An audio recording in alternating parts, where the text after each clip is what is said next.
trying to define and build your digital messaging, so your email messages and those kinds of things, what you want to do is you actually want to look at spam messages that you receive.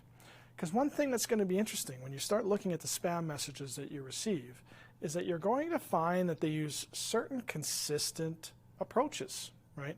How they communicate, the types of language that they use, the methodology that they use, the structure of the messages. You're going to find it's actually fairly consistent among a couple of different categories. You might have some shorter ones, some longer ones.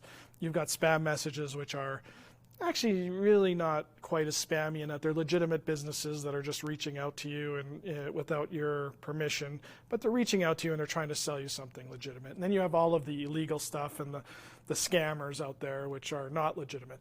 And so you might find some slightly different formats, some slightly different templates and structures. But one thing that you're going to see is that there's an effectiveness to understanding what it is that you're seeing so that you can do something under maybe a similar structure, but actually using more effective or useful language, something more creative, something that stands out a little bit.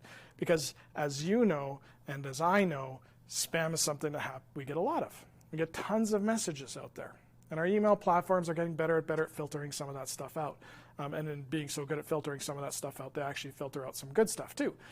But what we have to recognize is that in looking at that and understanding the information that exists that works from a group of scammers or even a group of legitimate businesses that is using unsolicited email as a promotional method, we can actually gain a lot and learn a lot from how it is that we might want to use some of our effective messaging. Understand what resonates with you. Use that as a starting point.